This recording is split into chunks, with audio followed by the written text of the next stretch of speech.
என்பது தெரிந்து செய்வது, தவறு என்பது தவறி செய்வது, தப்பு என்பது தெரிந்து செய்வது. தவறு செய்தவன் திருந்த பார்க்கணும், தப்பு செய்தவன் வருந்தியாகணும்.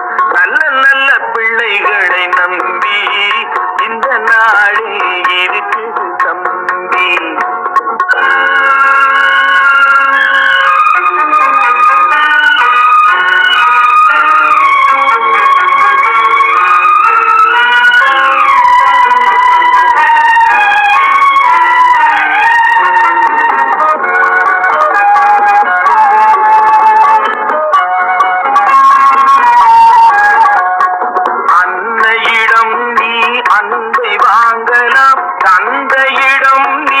அறிவை வாங்கலாம், அன்னையிடம் நீ அன்பை வாங்கலாம், தந்தையிடம் நீ அறிவை வாங்கலாம். இரண்டும் இருந்தால் பேரை வாங்கலாம், பேரை வாங்கினால் ஊரை வாங்கலாம். நல்ல நல்ல பிள்ளைகளை நம்பி இந்த நாடே இருக்குது தம்பி. சின்னஞ்சீவு கைகளை காலூட்டும் அன்னை அவள் நடமாடும் தெய்வம், அறிவூட்டும் தந்தை நல் வழிகாட்டும் தலைவன். பாலூட்டும் அன்னை அவள் நடமாடும் தெய்வம், அறிவூட்டும் தந்தை நல் வழிகாட்டும் தலைவன். துணையாக கொண்டு நீ நடை போடு இன்று, துணையாக கொண்டு நீ நடை போடு. உருவாகும் நல்ல காலம் ஒன்று, உருவாகும் நல்ல காலம் ஒன்று.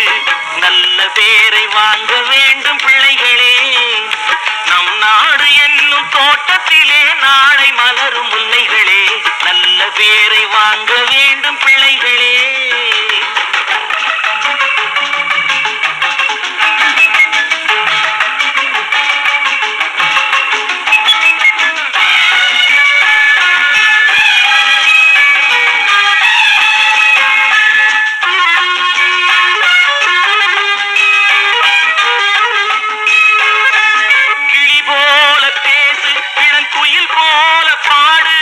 மலர் போல சிரித்து நீ குரல் போல வாழு.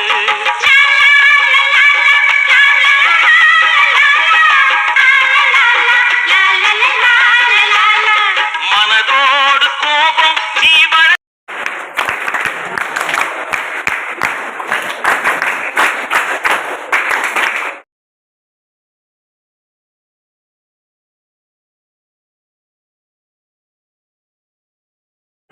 நம்முடைய எஸ்எம்எஸ்வி மேல்நிலைப்பள்ளி நடத்தக்கூடிய நாட்டு நலப்பணி திட்டத்துடைய சிறப்பு முகாம் நிகழ்வு தொடர்ந்து முத்துக்குமார் சாரும் நாங்கள் இணைந்து நடத்தக்கூடிய அவருக்கு வந்து 14வது கேம்ப், எனக்கு இது வந்து 13வது கேம்ப். தினசரி சிறப்பு முகாமுடைய 13வது கேம்ப் தெரியப்பட்டிருக்கின்றோம். அதனுடைய தோற்கொள்ளா நிகழ்வு இறுதியை துவங்குகிறது. இந்த தோற்கொள்ளா நிகழ்வுக்கு நம்முடைய எஸ்எம்எஸ்சி மேல்நிலைப்பள்ளியுடைய ஆற்றலுக்கு தலைமை ஆசிரியர் முனைவர் ஆர் அண்ணாமலை சார் அவர்களை தலைமை பொறுப்பேற்று சிறப்பித்து தருமாறு அன்போடு கேட்டுக்கொள்கின்றோம். அதற்கான அடித்தளத்தை முத்துக்குமார் நம்முடைய தலைமை ஆசிரியர் வாரி ஒரு சிறப்பான ஆசிரியர்கள் நீங்க அதை எடுத்துருக்கீங்க. கீழே வந்து நாட்டு நலப்பணி திட்டம்ன்றது வந்து ஒரு சாதாரண அமைப்பு கிடையாது. இதை இன்றைக்கு நீங்க உணர்வது ரொம்ப காலம் கழிச்சும் நீங்க வந்து அதை வந்து உணர்வீங்க. ஒவ்வொரு தலைவரா நீங்க வருவதற்கு சேவைங்கிற உணர்வு எங்க இருந்தாலும் அது வந்து நம்ம காப்பாற்றும். இன்றையும் இந்த அளவுக்கு என்னை வந்து வாழ வைக்கின்றது நான் செய்யக்கூடிய சேவைகளும் நான் இந்த நாளை வழங்கிய ஆண்டவனுக்கும் என்னுடைய பெற்றோருக்கும் நன்றி கூறி விடுகிறேன். 11 கீழ்கணக்கு 11 மேல் கணக்கு நூல்கள் படிச்சிருப்பாங்க. எதுக்காக சொல்றேன்னா அவரு நிறைய நூல்கள் எழுதுகிறார். 16 நூல்கள். 16 நூல்களும் நீங்கள் படிப்பதற்காகவே மாணவர்களுக்காகவே எழுதியிருக்கிறார். அதெல்லாம் வாங்கி படிக்கணும். உங்களுக்காகவே எழுதியிருக்கிறார். அதை அவசியம் படிக்கணும். இப்ப இப்ப நூல்ங்கிறது உன்னை சரி செய்வதற்காக சீர் செய்வதற்காக 16 நூல்கள் எழுதியிருக்கிறதா சொல்றாரு. நீங்க எல்லாம் வாங்கி படிங்க. பிரகாஷ் பெருமாள் அவர்கள் அவர் தொண்டு பணி சேவையினுடைய மொத்த உருவமே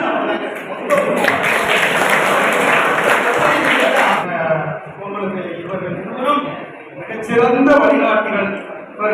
இவர்கள் மூலமாக நிறைய கற்றுக்கொள்ள வேண்டும். வருகிற 10 நாட்களும் நீங்கள் எல்லோரும் சேர்ந்து இருந்து ஒவ்வொருவரோடு ஒருவரால் சேர்ந்து இருந்து நீங்கள் பணியாற்றி வருகிறீர்கள். இது நிச்சயமாக உங்களுக்கு வருங்காலத்திலே கூட்டு குடும்பம், அதே சமயத்தில் ஒரு சமுதாயத்திலே சேர்ந்து பணி செய்வது என்பதற்கெல்லாம் நிச்சயமாக உதவியாக இருக்கும். ஒருத்தரை ஒருத்தர் புரிந்து கொள்வது, விட்டுக் கொடுப்பது, இவற்றுக்கெல்லாம் இது நிச்சயமாக உதவியாக இருக்கும். அதோடு மட்டுமில்லாமல் நீங்கள் இந்த 10 நாட்கள் செய்கிற சேவையானது உங்கள் மனத்திலே ஒரு தெளிவு, ஒரு புரிந்து கொள்ளக்கூடிய தன்மை, சூழ்நிலையை அறிந்து கொள்ளக்கூடிய தன்மை, அதோட மனிதாபிமானம், ஒரு துணிவு, ஒரு நம்ம சுத்தி ஏதாவது ஒரு அக்கிரமம் நடக்குது, அநியாயம் நடக்குதுன்னா அதை தட்டி கேட்கணும்.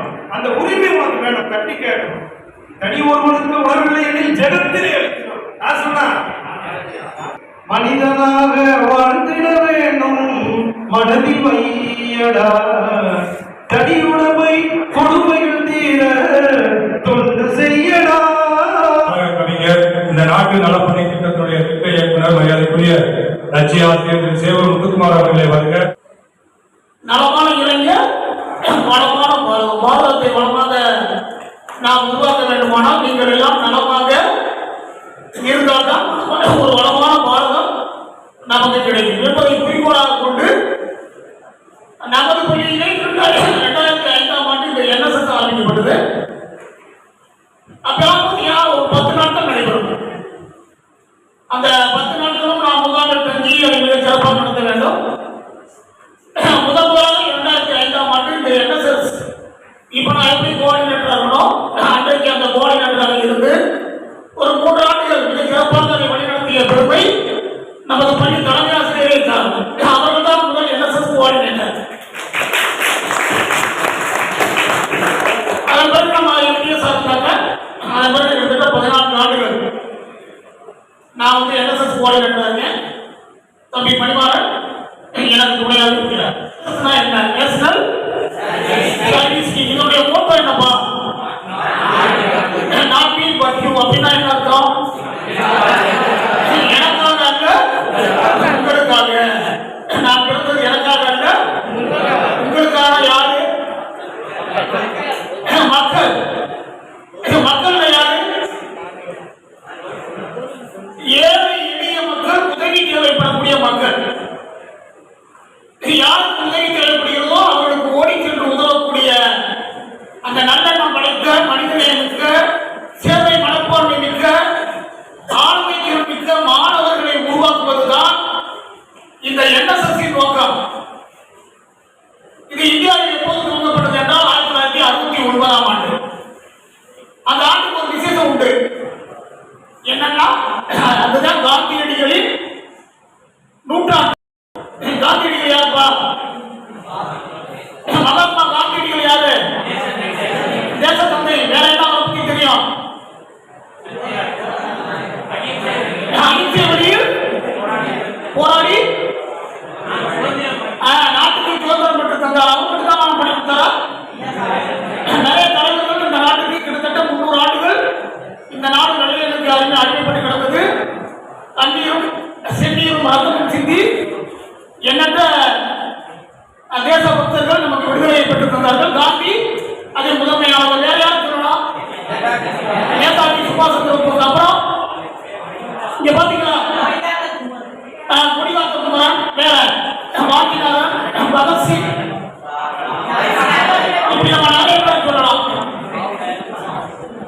அந்த காந்தியடிகளுடைய நூற்றாண்டு விழாவில் நம்முடைய இந்தியாவில் ஆன்மீக இளைஞர்களை உருவாக்க வேண்டும் என்ற நோக்கத்திலே அன்றைக்கு ஆரம்பிக்கப்பட்டதான் NSS. இளைஞர்களை நல்வழிப்படுத்தி நாட்டு மக்களுக்கு அவர்களின் மாணவர்கள் ஆட்சி ஆரம்பிக்கப்பட்டது. நம்ம ஏற்கனவே சொன்னீங்க, நாட் மீ பட் யூ. எனக்காக அல்ல, உங்களுக்காக. இந்த நாடு நமக்கு என்ன செய்தது என்று நினைக்காமல் இந்த நாட்டுக்கு நாம் என்ன செய்தோம்.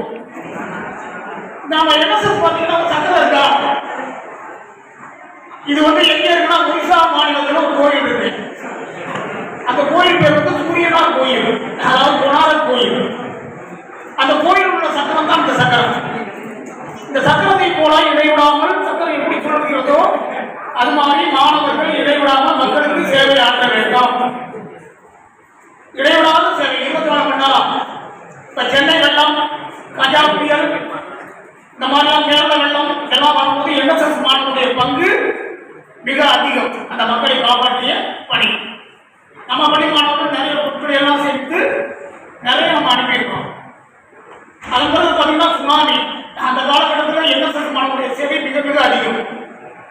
இந்த மாதிரி இயற்கை பேரிடர் வரும்போது மக்களை காப்பாற்றக்கூடிய ஒரு நல்ல பணியை நம்ம பண்றோம். இது ஒரு வார கேம்ப். இந்த ஒரு வாரத்துக்கு நம்ம நிகழ்ச்சிகள் நிறைய கொடுத்துருக்கோம். என்னென்ன பண்ண போறோம்? மரக்கன்றுகள் நட போறோம். இரண்டாவதாக சாலை பாதுகாப்பு விழிப்புணர்வு ஊர்வலம் ஒன்றை பிரமாண்டமா பண்ண போறோம்.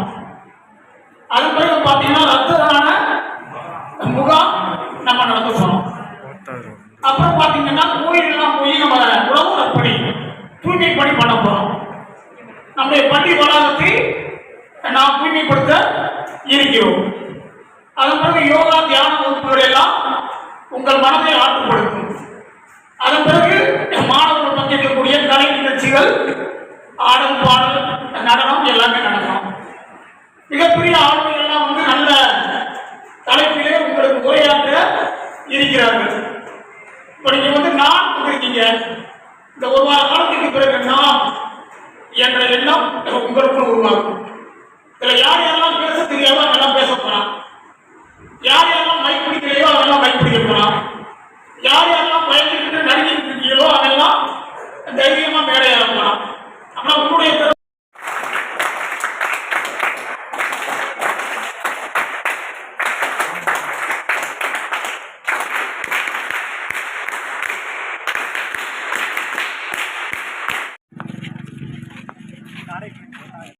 அவங்க இன்னைக்கு ஒரு நல்ல ஒரு தலைப்புட பேசுறாங்க.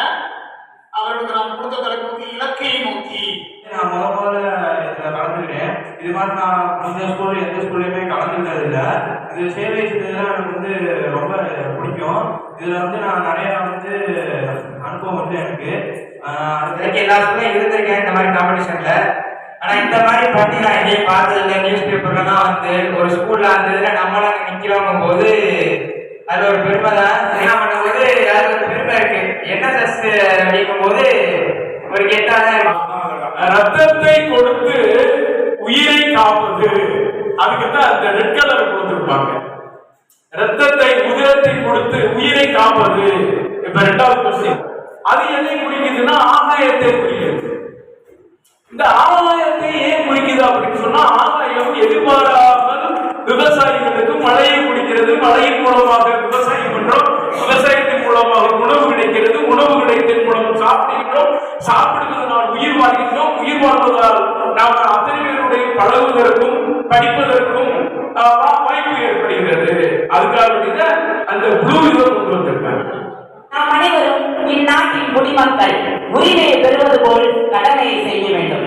முந்தி தவம் கிடந்து 300 நாள் சுமந்து என்ற பட்டினத்தாரின் வழிமிகுந்த வரிகள் எவர்களையும் கடங்க செய்யும். நானும் அப்பவே சொன்னேன்ல, நம்மளால அதெல்லாம் பறக்க முடியாது, நீ ஏன் தேவையில்லாம முயற்சி செஞ்சுட்டு இருக்க.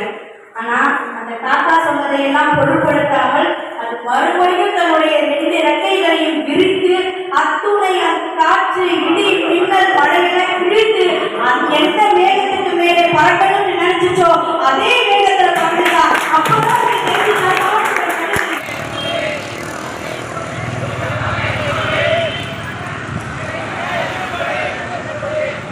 அந்த காலத்துல என்ன பண்ணாங்க, கோயில்களை நிறைய நல்லா கட்டியிருக்காங்க. போன் இல்லாம நிறைய விஷயங்கள் நம்ம கற்றுக் கொடுத்துருக்காங்க. நிறைய பலன்களை நம்ம அனுபவிச்சிருக்கோம்னு ஒரு கருத்தை பதிவு நல்ல கருத்து.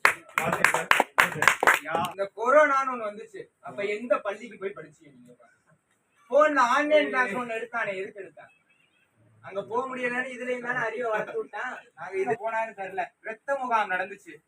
யாரு போய் யார நேர்ல கூப்பிட்டியா இன்னைக்கு? ஆள் இல்லன்னு போனு மாத்தி மாத்தி அடிக்கிறான் ஒவ்வொருத்தனுக்கும் அங்க பிடிச்சி இங்க பிடிச்சி பேசுறான். எவன் போய் நேர்ல கூப்பிட்டிய? அழிவு வளர்க்குது நான் சொல்லல, போனும் அழிவு வளர்க்குது. அத மாற்று கிடைக்கலன்னு தம்பி பதிவு பண்ணிருக்காங்க. ஐயா கொரோனா டைம்ல ஆன்லைன் கிளாஸ் நடந்துச்சுன்னு சொல்றா. லட்சம் பேர் ஆன்லைன் கிளாஸ் படிச்சேன்.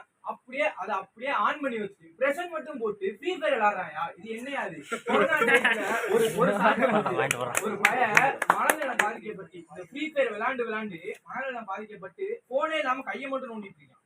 அவனுக்கு வாழ்க்கையே முடிஞ்சுச்சு. அவனுக்கு என்ன பண்றது? உங்க போன்னாலதான் இதெல்லாம். அந்த காலத்துல கேம்னா ஒண்ணும் இல்ல, ஆடி பாடி விளையாண்டு ஆரோக்கியமா இருந்தா. உங்க போன் வந்தனால சோம்பேறி தரும், எல்லாத்துக்கும் சோம்பேறி தரும். சூழ்நிலைக்கு நம்ம சொந்தக்காரங்க ஊர்ல இருப்பாங்க. அது மட்டும் இல்ல, நம்ம எதுக்குனாலுமே நம்ம போன் யூஸ் பண்றது காலம்னு வந்துருச்சு, எல்லாமே வந்துருச்சு. இனிமே நம்மளாட்டி போனை தவிர்க்க முடியாது. உனக்கு தேவைன்னா நீ நிறைய யூஸ் பண்ணு, அதுவும் இஷ்டம். நீ காசு போட்டு வாங்கியிருக்க, உனக்கு தேவைன்னா நீ கம்மியா யூஸ் பண்ணிக்க, அதுவும் இஷ்டம் தான். அதை வேற யாரும் சொல்ல முடியாது. ஆனா அந்த போன் கெட்டது, அதுலயே விளையாடிட்டு இருக்கோம் அப்படின்னு சொல்ற பாத்தியா, அது தப்பு. ஏன்னா நீ ஆடி பாடி விளையாடுனது அந்த காலம் தான், நான் இல்லைன்னு சொல்லல. அந்த காலத்துல நீ ஆரோக்கியமா இருந்த. உன்ன நான் போன் யாருதுல விளையாடுன்னு நான் சொல்லலையே. நீ போன் வாங்கிலேயே அந்த மாதிரி ஒரு ஆப் இருந்து, ஃப்ரீ ஃபயர்ன்ற ஆப் இருந்து, அது நீ என்னன்னு தெரியாம உள்ள போயிட்டு அதை விளையாடினா நான் ஒத்துக்கலாம். நீ தானே இன்ஸ்டால் பண்ற, நீ தானே நெட் போட்டு டவுன்லோட் பண்ற, நீ தானே டாப் அப் பண்ற, அதுக்கு நாங்க ஆளாக முடியுமா? போன்ல இருக்க ஒரு செயலி தான் ஃப்ரீ ஃபயர். போனு ஃப்ரீ ஃபயர் இல்ல. உண்மையா தப்பா? ரோட்ல வந்து புள்ளி நடுவில் தோண்டுவாளா, ஓரமா தோண்டுவாளா? ஓரமா இருக்க புள்ளி போய் விழுகுறாம யாரு மேல தப்பு? ஏன் நீங்க விழுகுறீங்க? நடுவில் போக வேண்டியதானே, கண்ணை திறந்து பார்த்து போக வேண்டியதானே. ஏன் பேர்ல விழுந்துட்டாங்க சொல்றீங்கன்னா ஒரு கருத்தை. நீ அன்னைக்கு ஃபர்ஸ்ட் 3 அனுப்புன ராக்கெட்ல இருக்க கம்ப்யூட்டரை விட இன்னைக்கு உன் கையில இருக்க போன் தான் உலகத்தை அடிக்கக்கூடிய ஆயுதம்னு சொல்றாங்க. அது நல்ல விஷயமும் இருக்கு, அதுல கெட்ட விஷயமும் இருக்கு. நீ இதை பார்த்து படிச்சு நிறைய விஷயத்த தெரிஞ்சுக்கிட்டீங்கன்னா நீ உலகத்தை ஆண்டுடலாம். இதை பார்த்து நீ கெட்ட விஷயத்த தெரிஞ்சுக்கிட்டீங்கன்னா உலகத்தை அழிச்சிடலாம். 2 வழியுமே இதுல இருக்கு. நீ எதை தேர்ந்தெடுக்கிறது ஓம் பாடு. நீ போனை தப்பு சொல்ல முடியாது. அதாவது போன் வந்து நல்லதுனே பண்ணுவோம். இந்த போன் இருக்கிறதுனாலதான் பிரச்சனையாவே இருக்கு. ஏன் இந்த போன்னு அவர் கேட்கிறார். இந்த போன் இருக்கிறதுனாலதான் அந்த பிரச்சனையே வருது. ஏன் அவர் கேட்கிறார். இந்த உலகத்துல மனுஷன் இருக்கான், இவனாலதானே வருது அவ்வளவு பிரச்சனை வருது. அப்ப இவனே அழிச்சு விட்டுருவோம்.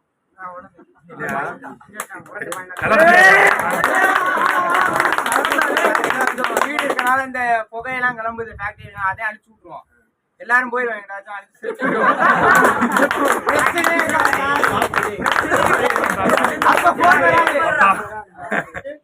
நிறைய மாணவனுக்கு பயன்படும். நீ மாவட்ட ஆட்சியரானால் நான் இன்னும் மகிழ்ச்சி அடைவேன்.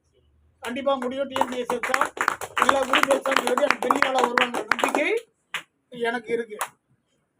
என் மாவட்ட கலெக்டரா வரணும். நான் போய் என் கார் கதவை திறந்து வரணும். அடுத்ததாக ஐயா அவர்கள் எழுதிய பாடல். அதன் விளைவு நான் 11th 12th என்எஸ்எஸ் வந்துட்டு ஒரு கடமைக்குன்னு செய்யாம அதை வந்துட்டு கடமையா செஞ்சதோடைய விளைவு பாத்தீங்கன்னா இன்னைக்கு இந்தியா ஃபுல்லா என்எஸ்எஸ்ல பயணிச்சிருக்கேன். இந்தியால சிறந்த நாட்டு நலப்பணி கூட திரும்பு திண்ணிய நெஞ்சம் இருந்தால் போதும், திறமை வெளிப்படும் நாளும் எண்ணிய முடிதல் எழுதி நடக்கும், என்றும் வாழ்க்கை சிறக்கும், நாம் என்றும் வாழ்க்கை சிறக்கும்.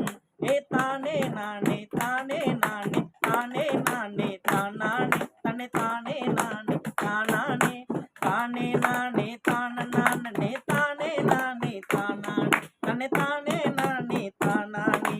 எட்டி வைத்து முயல்வாய் தம்பி, எட்டும் கனியே வெற்றி, ஆம் எட்டும் கனியே வெற்றி. திட்டம் போட்டு செயலினை செய்தால் தினமும் பெறுவாய் மகிழ்ச்சி, ஆம் தினமும் பெறுவாய் மகிழ்ச்சி. கூட்டம் தன்னில் ஒருவனை இன்று கூடி களைவதை தவிர்ப்பாய், ஆம் கூடி களைவதை தவிர்ப்பாய். நாட்டம் எதிலோ அதிலே ஊக்கம், நாளும் கொண்டு உயர்வாய், ஆம் நாளும் கொண்டு உயர்வாய். தோல்விகள் தொடரும் பொழுது அதனை தூர ஓட்டிட முயல்வாய், ஆம் தூர ஓட்டிட முயல்வாய். வெள்ள பிறந்தவன் நீதான் தம்பி, வேங்கை போல எழுவாய், ஆம் வேங்கை போல எழுவாய்.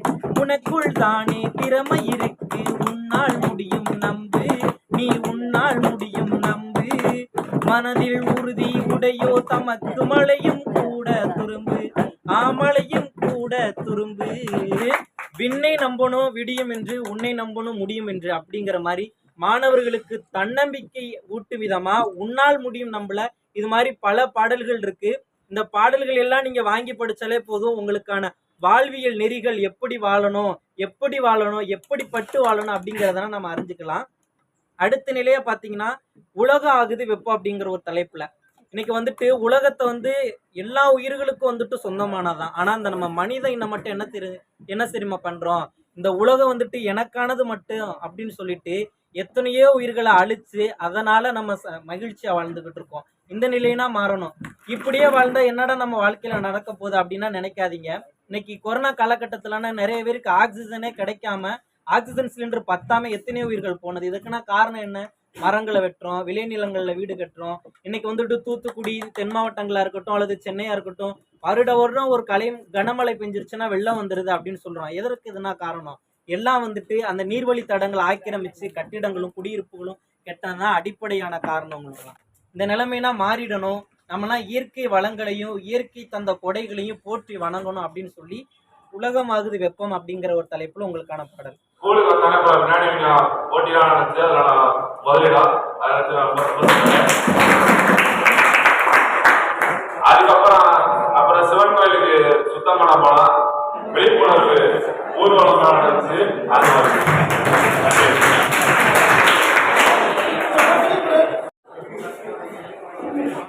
கலெக்ட் ஆகணுமா என்ன மாதிரி அவன் மாணவர்களோட 7 நாள் அனுபவத்தை சொல்றதுக்கே அந்த வாய்ப்பு.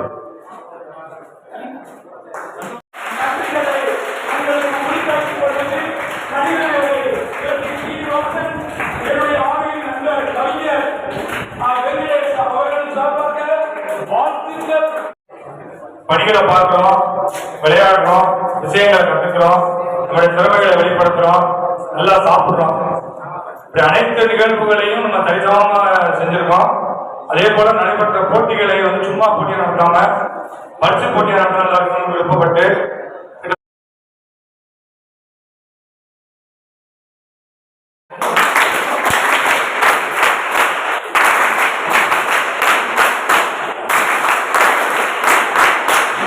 என் கூட இருக்க ஃப்ரெண்ட்ஸுக்கு என்ன திறமை இருக்குன்னு நான் இன்னைக்கு தான் பார்த்திருக்கேன்.